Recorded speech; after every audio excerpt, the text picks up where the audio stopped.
Apuntes sobre la historia de la corrupción. Un ensayo de Juan Roberto Treviño. Introducción.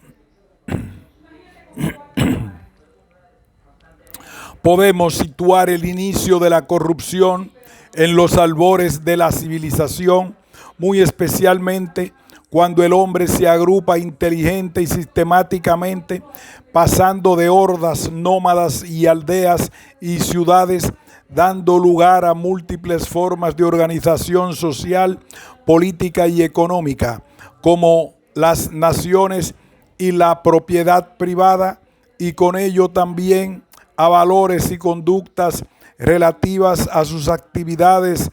comerciales, de gobierno y religiosas, lo que le permite al ser humano no solo comer, vestir y subsistir, sino también satisfacer legítimas aspiraciones como el éxito y la bonanza económica. De estas naturales aspiraciones, difíciles de alcanzar por todos, nace la competencia por recursos económicos, poder y posición social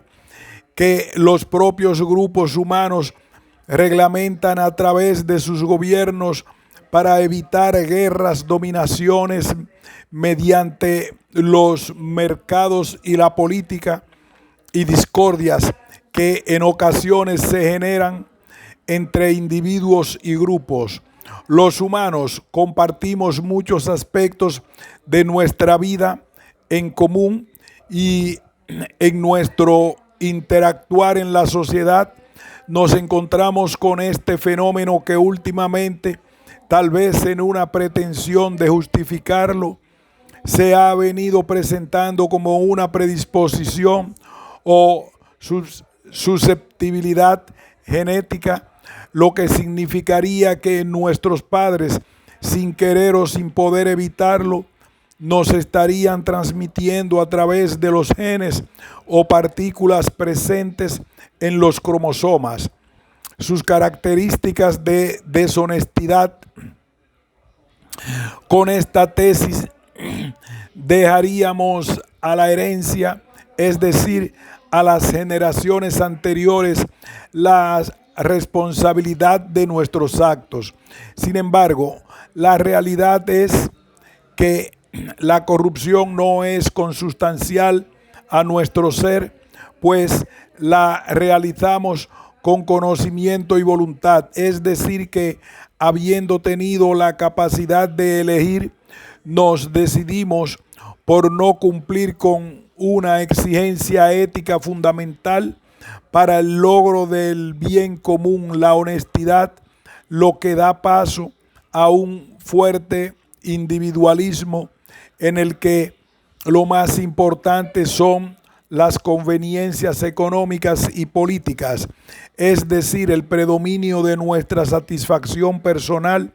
sin importar cómo, sobre los derechos de la colectividad. En apoyo de lo anterior, debemos recordar que, según dice Wikipedia, la enciclopedia libre, el conocimiento no solo incluye el saber qué, saber cómo y saber dónde, sino también el conocer toda la información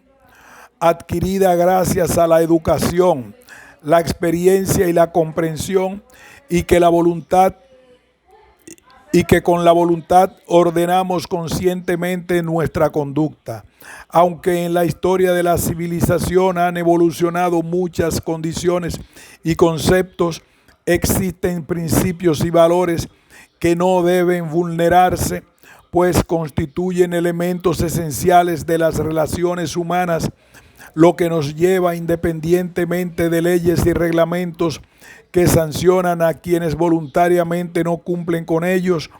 a la llamada responsabilidad social, y nos compromete a todos en una ética que le da sentido a lo público para llegar al bien común. Los griegos, por ejemplo,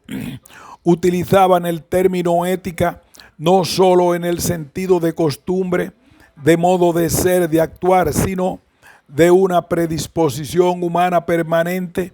para hacer lo bueno, predisposición que se obtiene como evolución natural al reflexionar sobre los valores individuales y sociales y la licitud de los actos humanos. De ahí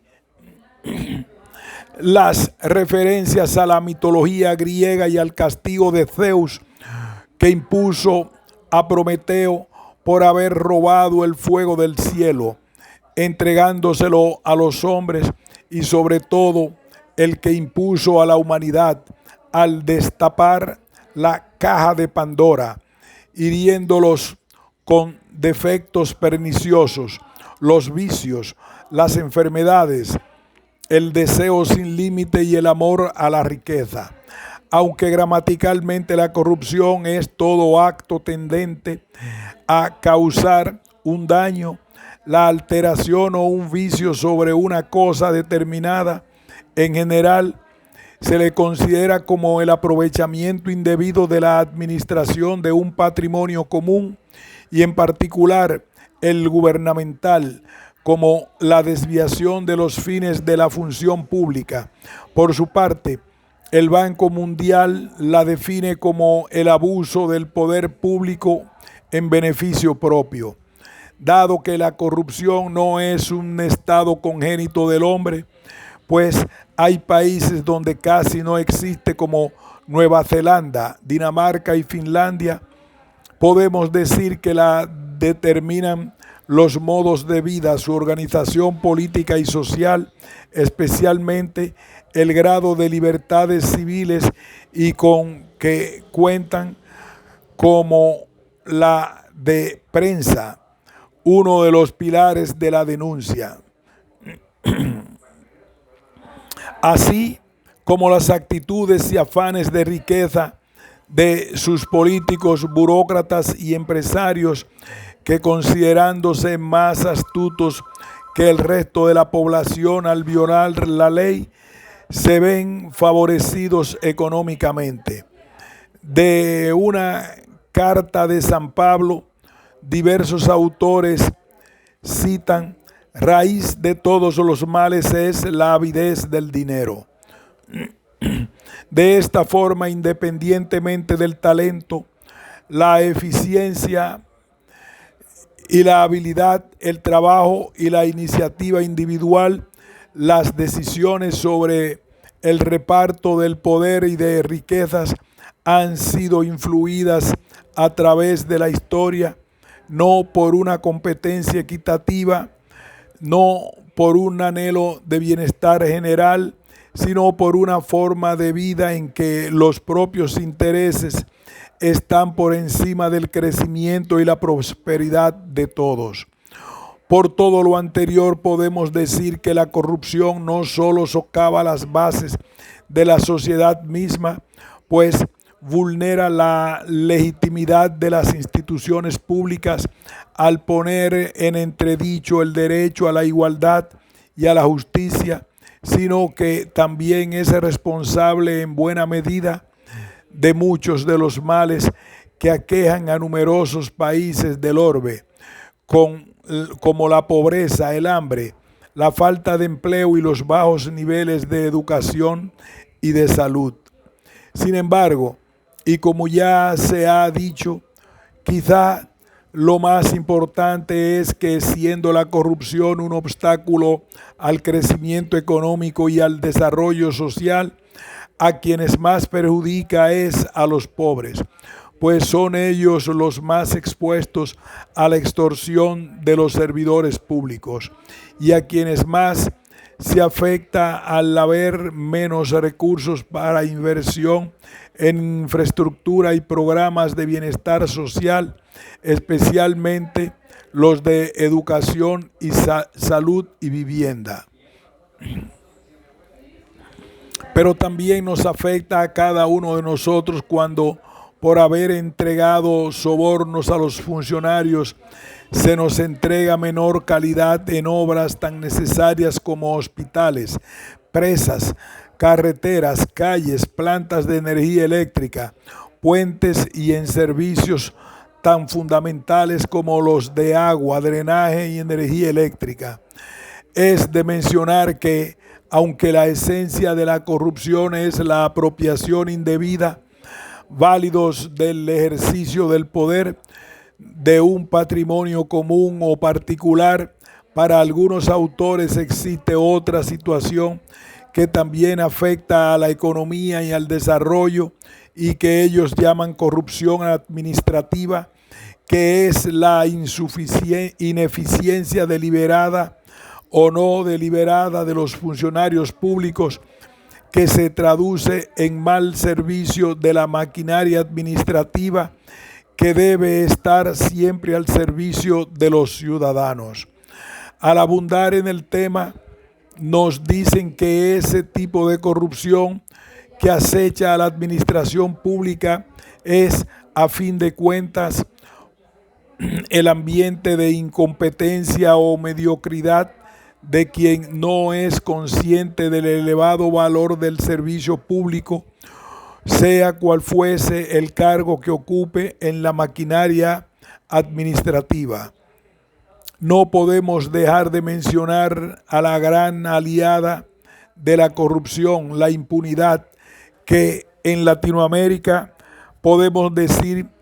que se ha vuelto endémica y que literalmente significa dejar sin castigo, refiriéndonos a ella en cuanto a que no se aplican sanciones estipuladas para quienes transgreden las leyes. Esta práctica cotidiana no solo afecta al conjunto social, sino que pone en entredicho el papel garante que tiene el Estado sobre la equidad y la seguridad, y hace ineficiente o nugatoria la impartición de justicia, con lo que muchos delitos quedan impunes y se propician entre la población claros sentimientos de inseguridad, indefensión y temor. Es la ineficiencia del sistema de justicia, sea penal, civil o administrativa, lo que, junto al desmedido afán de enriquecimiento, explica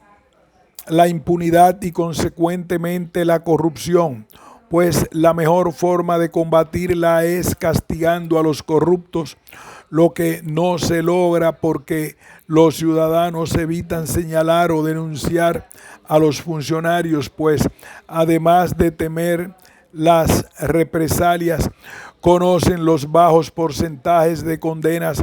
por delitos, es decir, de castigo, en tanto que los delincuentes tienen bien calculada la ausencia de riesgos en sus actividades de soborno, tráfico de influencias, malversación de bienes públicos y otras.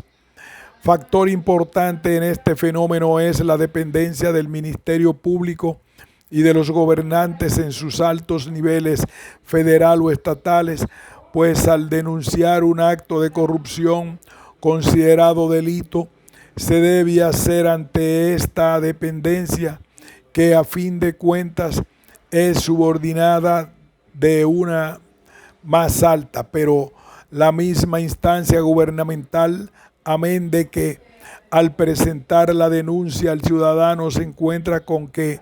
no tiene posibilidad de intervenir directamente en el procedimiento penal, pues solo sería coadyuvante del Ministerio Público. Por último, y en cuanto a los derechos humanos, el término se utiliza para referirse a los violadores y a la imposibilidad de castigarlos a pesar de que el Estado tiene la obligación de hacer cumplir la ley. Para este efecto, en febrero de 2005, la Comisión de Derechos Humanos promulgó una serie de principios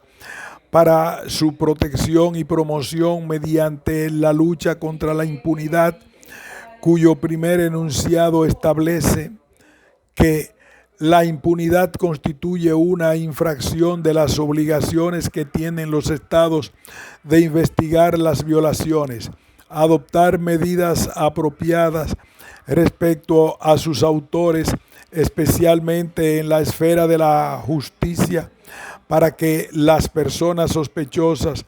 de responsabilidad penal sean procesadas, juzgadas y condenadas a penas apropiadas, de garantizar las víctimas y recursos eficaces y la reparación de los perjuicios sufridos, de garantizar el derecho a conocer la verdad y de tomar las medidas necesarias para evitar la repetición de dichas violaciones.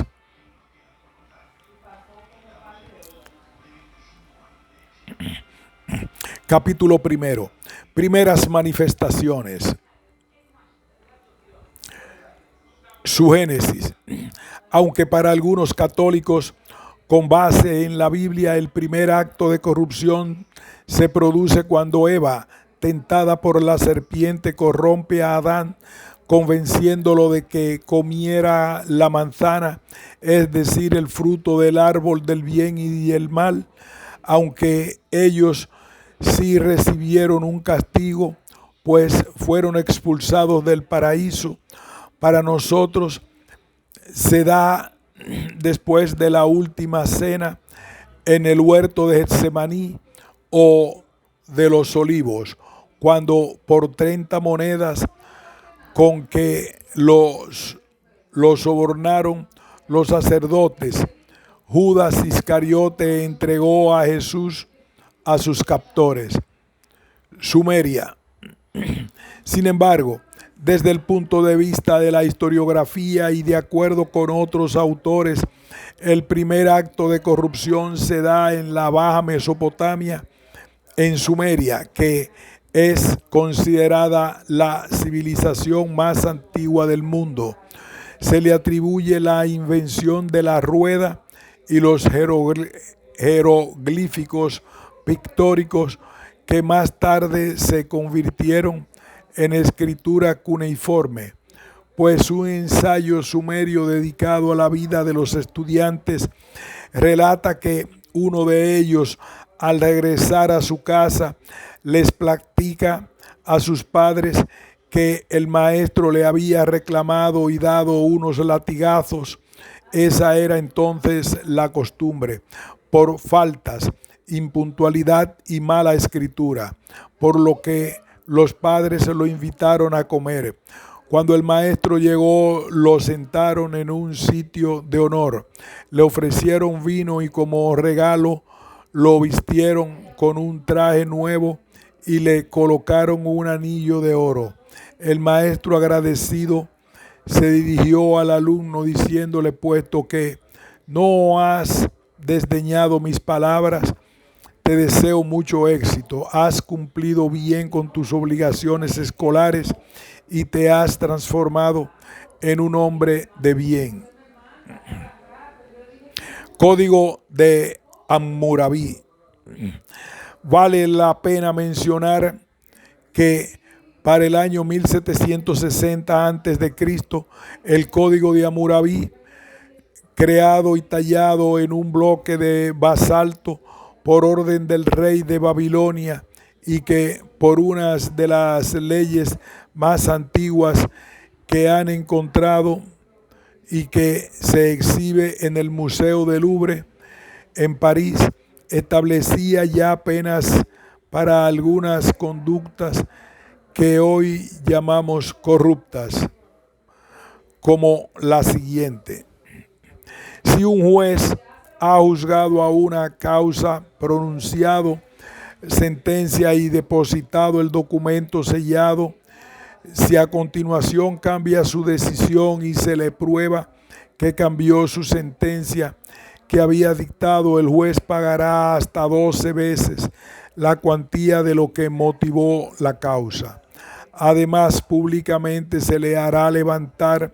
de su asiento de justicia y no volverá más. Nunca podrá sentarse con los jueces en un proceso. Egipto. Para otros autores,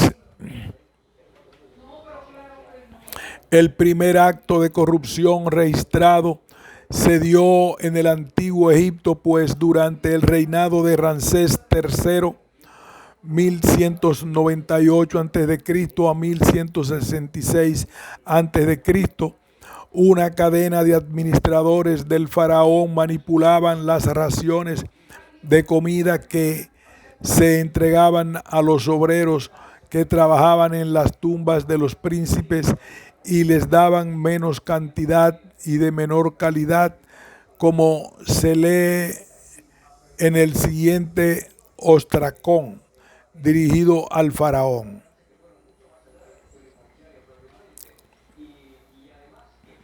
Comunico a mi Señor que estoy trabajando en las tumbas de los príncipes. Estoy trabajando bien, no soy en absoluto negligente. Comunico a mi Señor que estamos completamente empobrecidos. Se nos ha quitado 1,5 sacos de cebada para darnos 1,5 sacos de basura. Como estas peticiones llegaron a oídos del faraón, los obreros lograron un acuerdo con el visir y el resto de las autoridades, y a raíz de ello se corrigió la situación. Otro relato registrado se da en el reinado de Ramsés IX, 1142 a 1123 a.C. En un papiro se relatan las dificultades por las que atravesó el funcionario del faraón por haber denunciado negocios sucios de otro funcionario que se había asociado con profanadores de tumbas para hacerse de la vista gorda en los robos a las tumbas, de modo que obtenía sustanciales ganancias. La corrupción en China. En sus orígenes, la corrupción dejó huella también en la historia de China, el país más poblado del mundo, pues durante muchos siglos el nepotismo y el soborno estuvieron presentes en la vida cotidiana, tanto en la corte como en la burocracia general del imperio. En apoyo de lo anterior, diversos autores nos dicen que para combatirla en la China antigua se daba a los funcionarios una mesada extra llamada Yang Lien, que significa alimentar la no corrupción. Es de mencionar que durante el Imperio Han, 202 a.C., 220 después de Cristo, y especialmente con los gobernantes Han del oeste, 202 a.C. a 9 después de Cristo, el Imperio chino, en busca de la honestidad y la eficiencia, estableció una división administrativa del país, y por primera vez en la historia se nombraron funcionarios técnicamente seleccionados con base en méritos y experiencia. A la caída de los Han, regresaron la corrupción y la desunión del país. En la misma China nació el sistema de inspección general y de supervisión administrativa, que tenía como propósito el control de los emperadores sobre las autoridades locales y el combate a la corrupción mediante la imposición de severos castigos. El sistema evolucionó y llegó a la mayor eficacia durante la dinastía Ming. A pesar de estas medidas, la corrupción no se detuvo, y es de recordar el gran esfuerzo realizado por el pueblo chino al construir y reconstruir entre el siglo V antes de Cristo y el siglo XVI una de las maravillas del mundo, la Gran Muralla China, con una extensión de más de 6.700 kilómetros para proteger a su pueblo de invasiones extranjeras. Durante muchos años la muralla detuvo numerosas incursiones mongolas hasta que en 1644 el general chino Hu Zhangyi, que la defendía pero que estaba en desacuerdo con la dinastía Chun,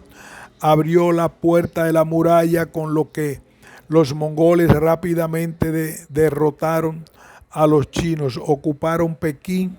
y se anexaron el imperio. Como dice el escritor Henry Emerson Fosdick, citado por Bala Muhammad en el artículo On Corruption Yet Again, la muralla que parecía inexpugnable fue violada y gracias a que se sobornó a sus guardianes.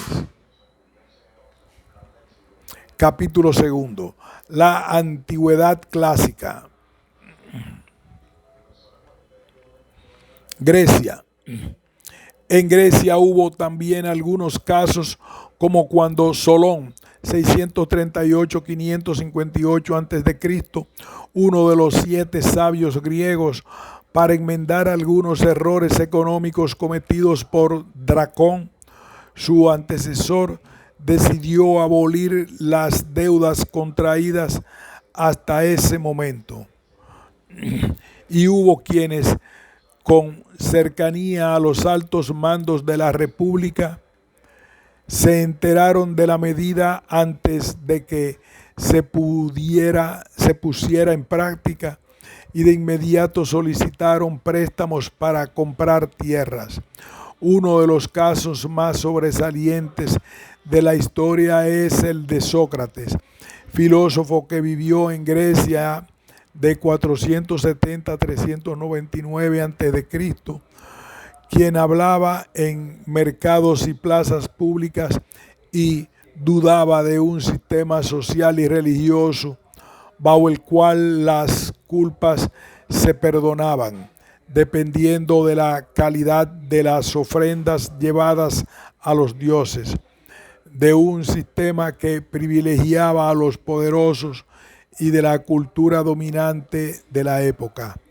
Este filósofo desempeñaba la función de espejo al mostrar los vicios y virtudes de la sociedad y trabajaba por cumplir su misión educadora al defender los principios éticos y políticos contrarios a los grupos de poder. Habiendo cuestionado fuertemente al Estado y la religión, a Sócrates se le acusó injustamente de sofista y corruptor de la juventud. Condenado a muerte, prefirió cumplir la sentencia y rechazó la posibilidad de eludirla con ayuda de algunos amigos. Por su parte, los filósofos Platón y Aristóteles calificaban ya a los gobiernos de buenos o malos, de injustos o injustos, conforme a si gobernaban en beneficio propio o de la sociedad. Platón, que nació en Atenas en el año 427 a.C. y fue discípulo de Sócrates, decía: aquello que más merece el nombre de ser son las ideas. Lo que se encuentra sometido al cambio y a la corrupción está entre el ser y el no ser. Las ideas son únicas, intemporales, necesarias, universales, perfectas. Las ideas se hallan ordenadas entre sí jerárquicamente. En la cima se halla la idea de bien. De ella participan todas las demás y ella misma está más allá del ser. El hombre es su alma, un alma racional. El hombre debe lograr que sea el alma racional la que gobierne su vida. En la medida en que lo logre, el hombre será virtuoso. La Roma imperial. En cuanto al Imperio Romano, considerado como el de mayor valor y permanencia en la historia de la humanidad, también fue afectado por la corrupción, sosteniendo algunos autores que su caída se debió, entre otras cosas, a la pérdida de las virtudes cívicas tradicionales romanas. Hasta antes de la llegada de Octavio al poder, en la vida pública de Roma florecían, a decir de Paul Bain, la extorsión, la mordida y el tráfico de influencias. Esto se daba desde los ciudadanos y los soldados hasta los funcionarios más cercanos al emperador. Muy importante era estar apoyado por un patrono poderoso o algún notable que pudiera recomendarlos para tal o cual cargo o función pública. Tales favores del patrono se pagaban con otros favores o mediante propinas. En el caso de los dignatarios designados por el emperador, las propinas se pagaban al tesorero. El servicio público era entonces un medio efectivo para enriquecerse rápidamente. Había incluso personas especializadas en realizar dicho comercio de recomendaciones. Todo trámite se realizaba mediante soborno, por pequeño que fuese. Además, hubo emperadores corruptos. Tenemos el caso de Calígula, que llegó al trono al anularse el testamento del anterior emperador Tiberio, alegando que estaba demente al momento de otorgarlo. A decir de algunos historiadores, Calígula hizo acusaciones falsas a senadores y ciudadanos pudientes de la época para multarlos, condenando a algunos a muerte para apoderarse de sus bienes. Asimismo, algunos testamentos de ciudadanos romanos que habían dejado sus bienes a Tiberio fueron modificados por orden de Calígula para que pasaran a su patrimonio. Es de mencionarse que con la expansión territorial de Roma se estableció la figura del procónsul, que era general, administrador y juez supremo de su provincia, y aunque se recuerda a Catón, que administró la provincia de Hispania,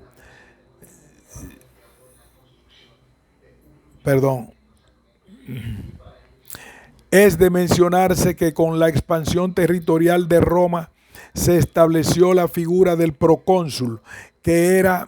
general, administrador y juez supremo en su provincia, y aunque se recuerda a Catón, que administró la provincia de Hispania Citerior con honestidad y celo ahorrativo, pues recorría a pie la provincia sin ejército y con un solo servidor. La realidad es que la corrupción caracterizó la administración provincial hasta que 23 años antes de Cristo, Octavio recibió el título de emperador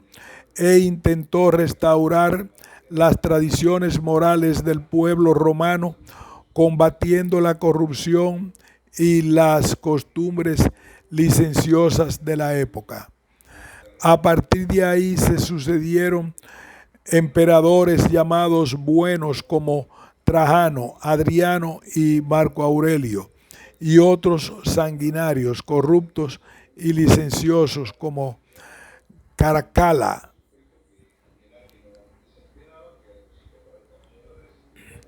y Heliogábalo. Vale la pena mencionar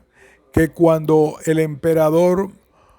Cómodo, hijo de Marco Aurelio, fue asesinado en 192,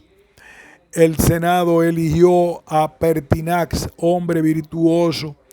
que pretendía restablecer la legalidad y la moral pública. Sin embargo, la guardia pretoriana lo asesinó y desde su cuartel en Roma declaró que el trono estaba en venta y que lo ocuparía el que más dinero le ofreciera, adjudicándoselo con aprobación del Senado. Y Didio Juliano, que ofreció 5.000 dracmas a cada soldado.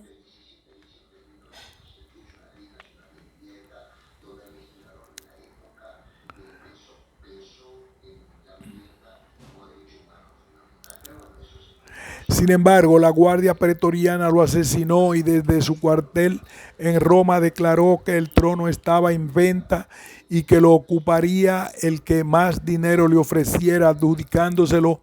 con aprobación del Senado a Didio Juliano, que ofreció 5.000 dracmas a cada soldado. La Edad Media. Imperio Romano de Oriente. Más adelante, con la caída del Imperio Romano de Occidente, allá por el año 1476, cuando fue depuesto el último emperador romano de Occidente, Rómulo Augusto, dio inicio a la Edad Media. En esa época floreció el Imperio Romano de Oriente con capital en Constantinopla, al que más adelante se conoció como Imperio Bizantino, donde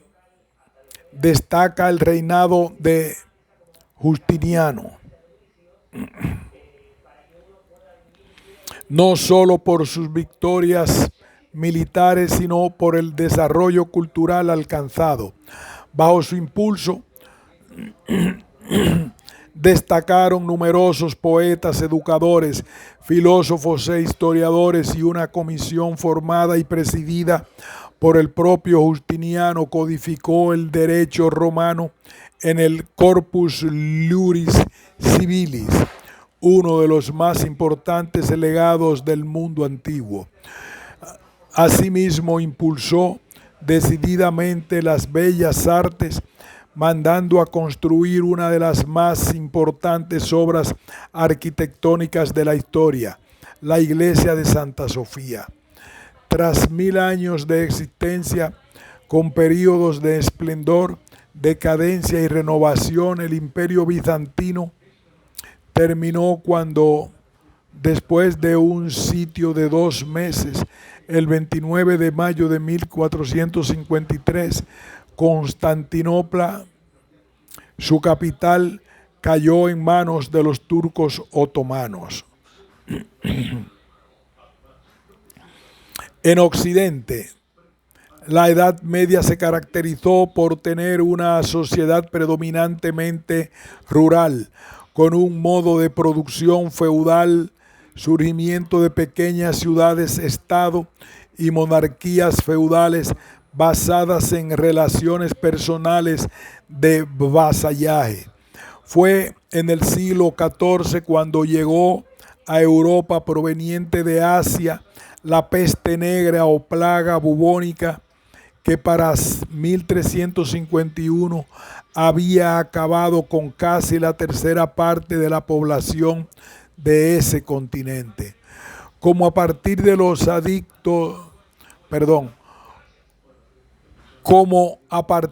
los edictos de Constantino 313 y Teodosio 1300 y Teodosio I 380, se había implantado el cristianismo como nueva religión oficial, con un impulso tal que la espiritualidad era el centro de la existencia humana.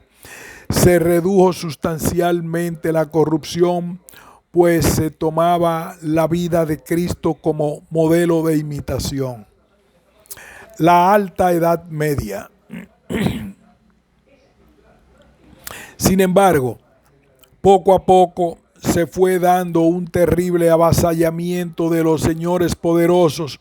que controlaban a la mayoría de la población, con lo que regresaron al despotismo, las injusticias y la corrupción, lo que se acentuó durante la llamada Alta Edad Media, 1000 a 1453. Ahora, con el crecimiento del poder de las monarquías y el florecimiento del comercio a grandes distancias, fue en esta época cuando se creó el concepto de Estado-nación fuerte, y como en la época del Imperio Romano, sistemáticamente se cobraron impuestos y se dio forma a ejércitos nacionales.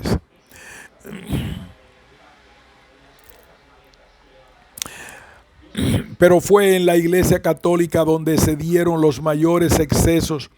como la venta del perdón de los pecados a través de la compra de indulgencias,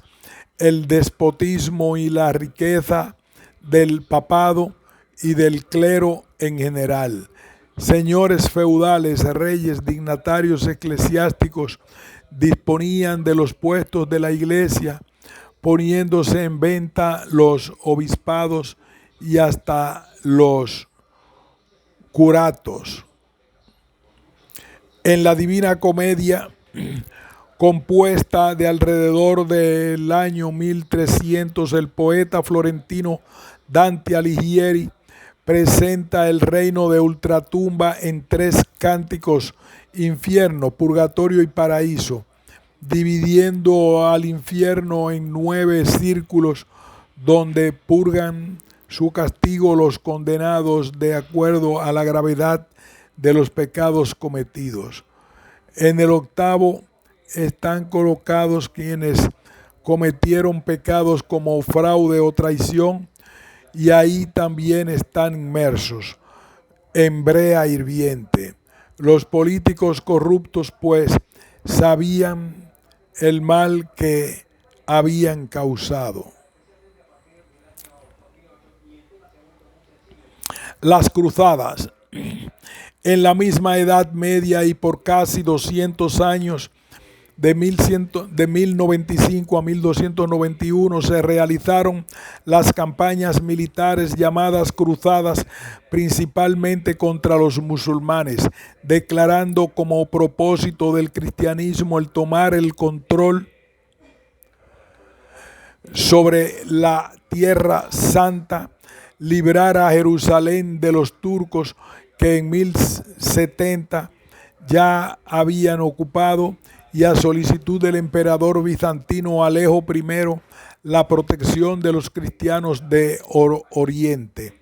Aunque muchos de los participantes en las cruzadas lo hacían con verdadero fervor cristiano, atendiendo primero a la idea del Papa Gregorio VIII y después el llamado del Papa Urbano II a luchar contra lo que decían era el enemigo de la religión, el Islam. La realidad es que la Iglesia Católica pretendía la hegemonía sobre las iglesias de Oriente, y los monarcas, nobles y caballeros, ávidos de tierras por el fuerte crecimiento de la población europea, participaban para lograr el control del comercio en esa región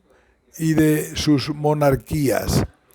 Prueba de ello es que en la Cuarta Cruzada se dio asedio y saqueo por los propios cruzados de la Constantinopla cristiana, buena parte de cuyas riquezas artísticas fueron tomadas por los invasores y terminaron en Europa, así como la repartición del Imperio bizantino entre Venecia y los cruzados.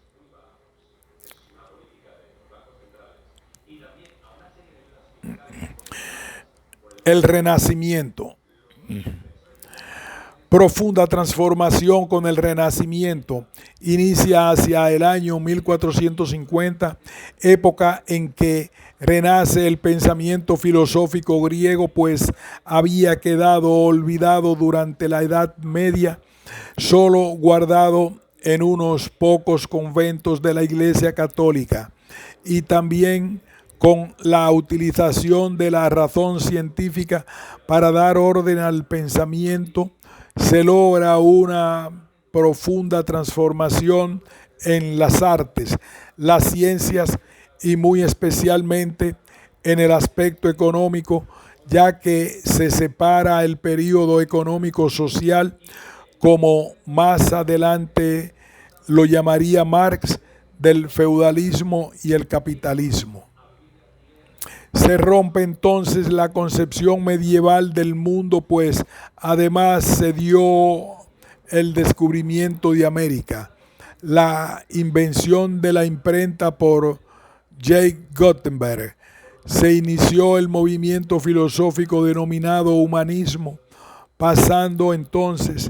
el hombre a ser el centro de la atención, y surgieron los grandes pensadores y artistas como Nicolás Copérnico, Miguel Ángel da Vinci,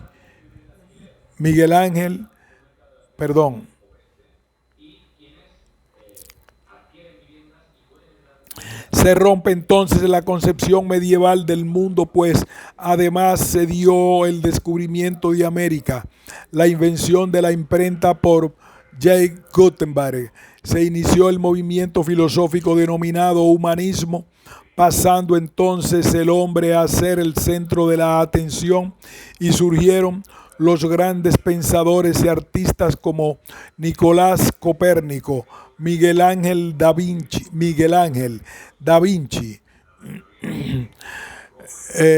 Cervantes, Shakespeare, Galileo Galilei, Rembrandt, Isaac Newton y Goya.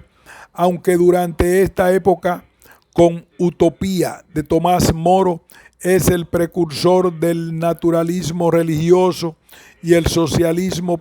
representando un estado ideal donde no existe la propiedad,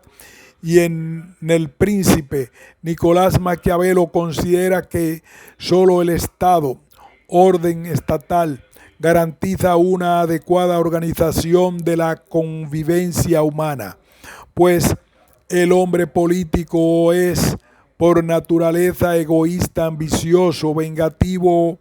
e inconstante. La realidad es que los pensadores renacentistas lucharon por un principio de autoridad basado en la libertad, la autonomía y la investigación.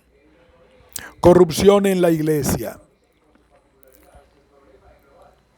Sin embargo, la corrupción continuó muy especialmente en la Iglesia Católica y particularmente en el alto clero, pues si bien hubo excelentes papas como Nicolás V, fundador de la Biblioteca Vaticana, una buena parte de ellos mostraba una clara relajación moral y política, como Alejandro VI, Rodrigo Borgia, quien sobornó a los miembros del colegio cardenalicio para llegar al poder y concedió poder, títulos y riqueza a sus hijos y a sus numerosas amantes. Asimismo, y como la venta de indulgencias continuaba ahora con la excusa de construir la Basílica de San Pedro en Roma en 1520, se inició la reforma de los sectores eclesiásticos y emprendida por el alemán Martín Lutero, y la conformación de la primera iglesia protestante, dividiéndose el cristianismo en católicos y protestantes. Esto desencadenó numerosas guerras. Aunque no estamos de acuerdo, Mario Puzo, en su obra Los Borgia,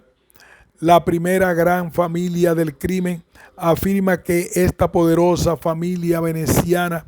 de la primera en crear un imperio basado en el asesinato y la corrupción. En esta misma época y con el descubrimiento en 1492 por Cristóbal Colón, por cuenta y a nombre de España, el continente americano. En esta misma época y con el descubrimiento en 1492 por Cristóbal Colón, por cuenta y a nombre de España, del continente americano, se inició la colonización y con ella la expansión de la corona española, que, aunque manifestando que el ánimo de la conquista era la propagación de la fe cristiana, la realidad es que era el afán de riqueza cimentada en la posesión de tierras, la explotación de minas de oro y plata y el monopolio del comercio entre las colonias y la metrópoli. Corrupción en la Nueva España. Aunque si bien no existe documentación fehaciente de corrupción en la América prehispánica, a pesar de que existía la tradición de que Quetzalcóatl había sido vencido por las fuerzas del mal y huido por el oriente, y los aztecas explotaban los pueblos que vencían en las guerras, con la llegada de los españoles al Nuevo Mundo se dio este fenómeno con plenitud en la vida pública, tal vez entre otras cosas, porque la colonización la hicieron personajes habilitados como soldados, con el único requisito de declararse súbditos cristianos y leales a España. Con ellos, además de las mercedes otorgadas a la corona española, administró su vasto e incomunicado territorio de la Nueva España y con ello cobró impuestos, creando alcabalas para cobrar a quienes transportaban mercancías, lo que originó una fuerte corrupción por lo difícil del transporte y las comunicaciones. En esta época, el primer virrey Antonio de Mendoza fue acusado de recibir dádivas y presentes por parte de algunos encomenderos para acrecentar sus extensiones territoriales y de embolsarse 2.000 ducados de oro anualmente durante 19 años de su gobierno, los que habían sido asignados por el rey Carlos V para los salarios de las personas que estaban a cargo de su cuidado. Con la colonización se inicia el mestizaje de los españoles y mujeres indígenas, al que más adelante se une la población negra de esclavos provenientes de África, dando como resultado la raza latinoamericana que puebla una buena parte del continente. En 1542 el emperador Carlos V estableció el Consejo de Indias, que regía la vida de las colonias, incluidos sus ayuntamientos, y a mediados del siglo XVI se establecieron en los virreinatos el de la Nueva España en 1535, que incluía lo que ahora es México, Centroamérica, las Antillas y sur de los Estados Unidos, y el del Perú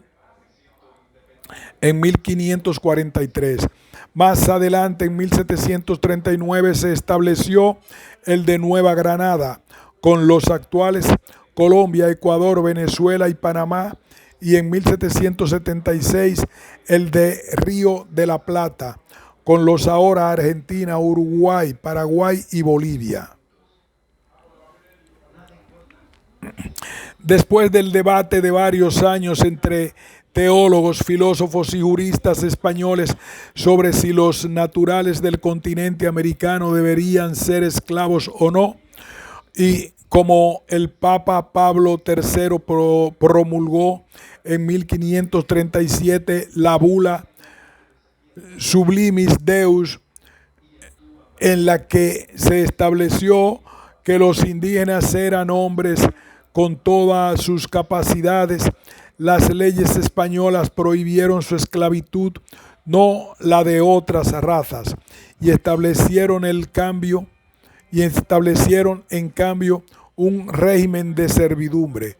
llamado encomienda, y que consistía en entregar un grupo de indígenas a un español para su cuidado y evangelización. Es entonces cuando se da durante muchos años esta novedosa forma de corrupción, pues este régimen fue instituido con el propósito de, además de cobrar los tributos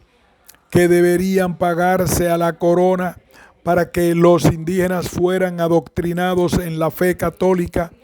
se les cuidara, alimentara y se les pagara un salario adecuado, además de que el encomendero debía residir en la ciudad cabecera de los términos en los que vivían sus indígenas encomendados. Sin embargo, los encomenderos simulaban cumplir la ley, pero los maltrataban, y el trabajo a que obligaban a los indígenas era de esclavos, pues los sometían a jornadas agotadoras y, transgrediendo la ley, en ocasiones los alquilaban a otros encomenderos. Esta institución perdió fuerza a fines del siglo XVII y principios del siglo XVIII a causa de las llamadas catástrofe demográfica, producto de enfermedades como viruela, sarampión y paperas, contra las que no estaban protegidos los indígenas, y el ingreso a América para los trabajos pesados de millones de esclavos negros. Patentes de corso. Por otra parte, y aunque si bien la forma de saqueo organizado en aguas internacionales y en lugares no protegidos por ningún estado, llamada piratería, mediante la cual se robaba la carga de naves desprotegidas o se secuestra a los pasajeros para exigirles rescate, o en épocas anteriores para convertirlos en esclavos, se daba desde la antigüedad, pues ya el emperador romano Julio César la combatía. Con el descubrimiento de América y el consecuente tráfico marítimo entre Europa y el nuevo continente, surge una nueva forma de este delito en la que los delincuentes disfrutaban de las llamadas patentes de corso.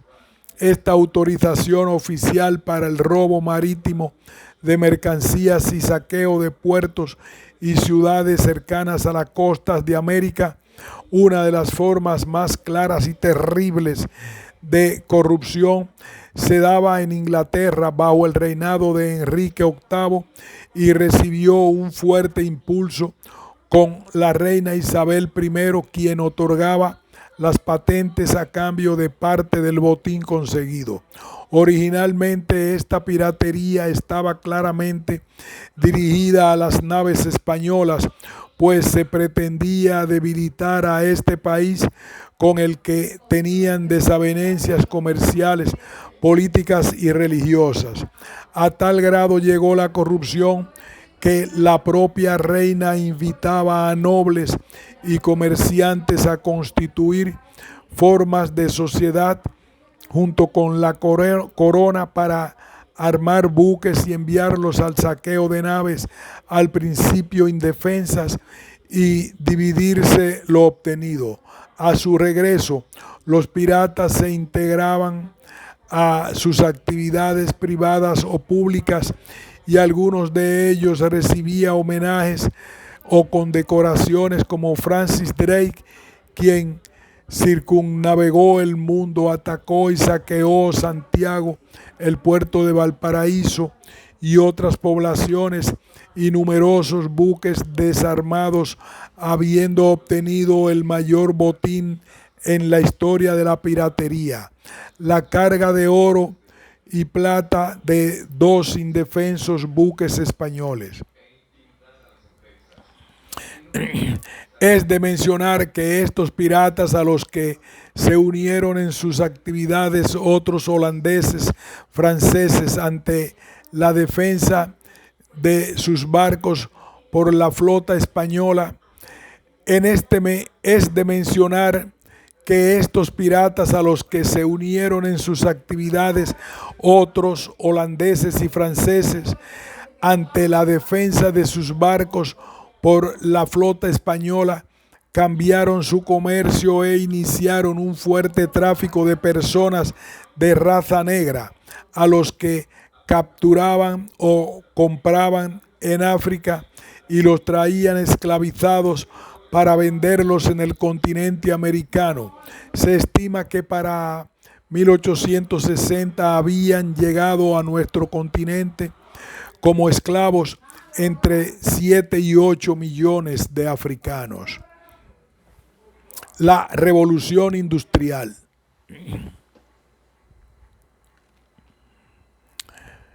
Del campo a la ciudad, aparición del proletariado. Al llegar la revolución industrial, que se inicia en la Inglaterra en la segunda mitad del siglo XVIII, entre otras cosas, con la construcción y utilización de la Spinning Jenny 1763, que reproducía mecánicamente los movimientos del hilador y trabajaba con varios usos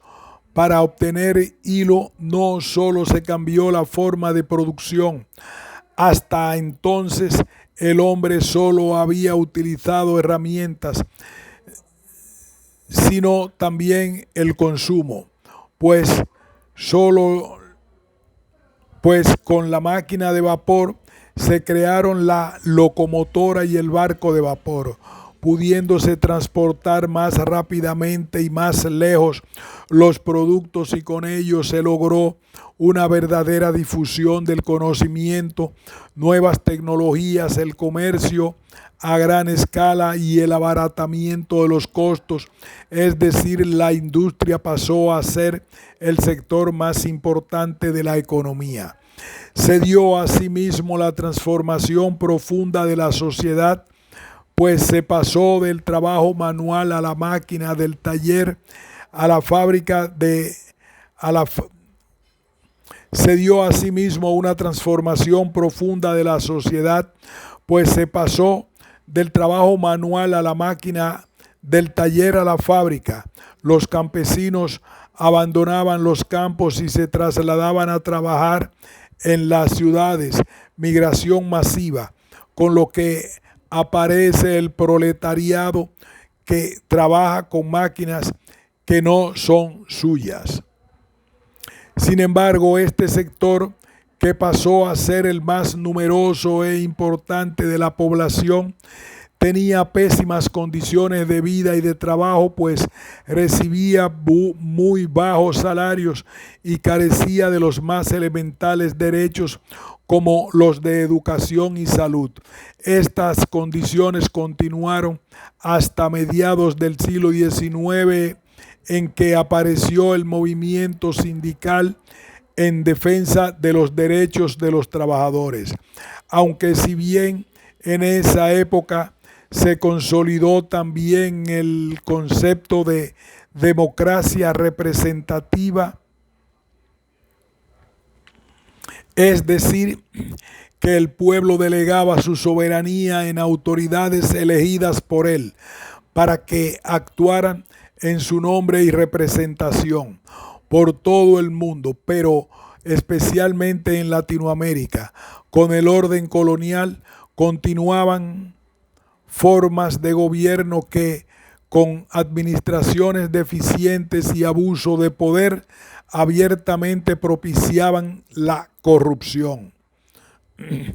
Ejemplo de esto es que en la Nueva España, con la idea de evitar el pago de salarios a funcionarios de la corona, la recaudación de alcabalas o impuestos se daba en arriendo mediante un contrato a particulares u organizaciones privadas, con lo que se abrió aún más la corrupción, pues normalmente el arrendatario entregaba al tesoro la mínima parte de lo que cobraba, con el propósito de terminar con las irregularidades. En 1786, la corona española introdujo el sistema de intendencias para poner el cobro en manos de funcionarios gubernamentales. Sin embargo, la corrupción continuó. Venta de cargos públicos. Asimismo, y durante muchos años de la colonia, los puestos públicos por breves periodos o por cargos vitalicios se vendían al mejor postor, permitiéndose su reventa, condicionada a pagar un porcentaje a la corona. Como esta costumbre se generalizó, los funcionarios buscaban recuperar la inversión que hizo nugatoria la supervisión del trabajo, y se creaban puestos útiles para tener más que vender. En su ensayo Ética, Gobierno y Administración Pública, publicado en el número 32 de la revista IAPEM, el doctor José Chanes dice: en la época colonial era común la venta de cargos públicos. Algunos retribuían el nombramiento con el pago de equivalente al sueldo de un año. Era la anata, otros con la mitad. La medida anata cuando correspondía el pago a 6 meses. Algunos retribuían el nombramiento con el pago del equivalente al sueldo de un año. Era la anata, otros con la mitad, la media anata, cuando correspondía el pago a 6 meses. El que nombraba percibía, por ende, una compensación. Desde antaño, el tráfico de influencias, el nepotismo, el enriquecimiento ilícito, la utilización de información privilegiada en beneficio propio, la desatención de los asuntos sociales para atender los personales o favorecer a particulares, entre otras formas de corrupción, sentaron sus reales. Decreto de Simón Bolívar. Gustavo Coronel menciona que en 1813 Simón Bolívar, mientras luchaba en la guerra de independencia contra España, firmó un decreto en el que estipulaba la pena de muerte para quienes fueran hallados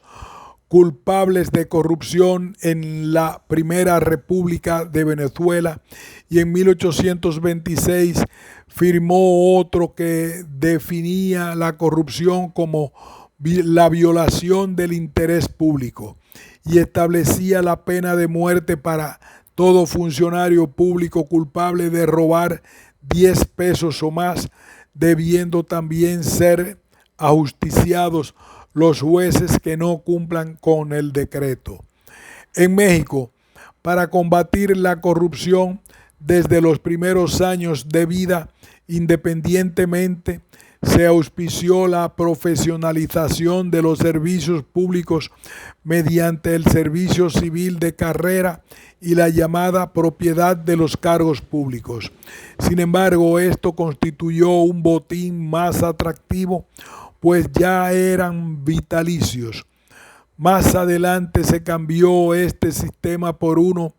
en el que se sustituye a los servidores públicos no solo por los cambios de gobierno, sino durante cada periodo, lo que ha permitido la permanencia de la corrupción y la impunidad. Segunda fase. Se considera como segunda fase de la Revolución Industrial el periodo comprendido de 1870 a 1914, año en que se registró el 24 de junio en Sarajevo, Bosnia, el asesinato del Francisco Fernando de Asturias, heredero al trono del Imperio Austrohúngaro, y de su esposa, con lo que se detonó la Primera Guerra Mundial,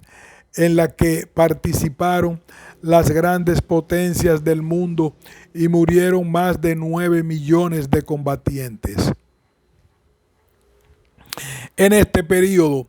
con nuevas técnicas de producción y con la utilización de diferentes formas de energía como gas o petróleo, y con el invento del motor de combustión interna, se desarrolla la industria automovilística y de aviación, y se comercializan masivamente muchos otros productos como el teléfono, el radio y la refrigeración. Al expandirse los mercados, hubo una acelerada urbanización y se operó un cambio en las finanzas, apareciendo las grandes empresas y los monopolios que concentraron el capital, y emergieron los grandes bancos internacionales. Sin embargo, y como mediante la planificación, la optimización del tiempo y la especialización del trabajo, se logró un fuerte incremento de la producción, el proletariado mejoró sus condiciones económicas y pudo ya consumir los productos que fabricaba. Como todo se dio en una economía basada en el libre juego de la oferta y la demanda, y la burguesía impuso sus costumbres y valores que giraban en torno a la riqueza, el ahorro y el trabajo, la corrupción continuó como fuerza histórica, ahora inmersa no ya en la iglesia, sino en una inmensa maraña de gobernantes, políticos, burócratas, banqueros, industriales y comerciantes. Muy pronto las grandes compañías internacionales empezaron a pagar sobornos en el exterior de sus países, logrando millonarios contratos de instancias gubernamentales, con lo que la corrupción mediante las licitaciones y asignaciones de contratos llegaron a representar en algunos países más del 20% del dinero público, poniendo en entredicho el principio de igualdad entre las personas y en ocasiones a la misma democracia. Socialismo científico. Durante una muy buena parte de esta época, el proletariado realizaba su trabajo bajo las más ignominiosas condiciones, salarios miserables, fábricas insalubres, sin atención médica o medicinas, jornadas de trabajo en las fábricas o comercios de hasta 15 horas diarias, contratación de mujeres y niños para las más duras faenas, y ninguna previsión para accidentes de trabajo. Aunque en Inglaterra al inicio del siglo XIX se empezaron a dar algunas mejoras laborales, como prohibir el trabajo de los menores de 10 años, y se determinó que las jornadas no excedieran de 12 horas, fue hasta mediados del siglo cuando surgieron los primeros movimientos de reivindicatorios y de los derechos de los trabajadores, y consecuentemente las primeras leyes, aunque tibias, que protegían a los trabajadores. Es entonces cuando aparece la corriente de pensamiento llamada socialismo científico, cuyos creadores fueron Karl Marx y Federico Engels, la que ha influido la historia del pensamiento económico y político de la humanidad, primero con el manifiesto del Partido Comunista, que se escribe en los años 40 y es un estudio de la sociedad del surgimiento de la propiedad privada y la propuesta de una nueva sociedad sin clases, que solo se lograría tras la dictadura del proletariado. Más adelante, en 1867, Karl Marx publicó el primer libro, El Capital, y después en 1885 y 1894, su amigo y compañero Federico Engels publicó los dos libros restantes, obra que estudia y plantea la dominación del capital sobre todos los aspectos de la sociedad.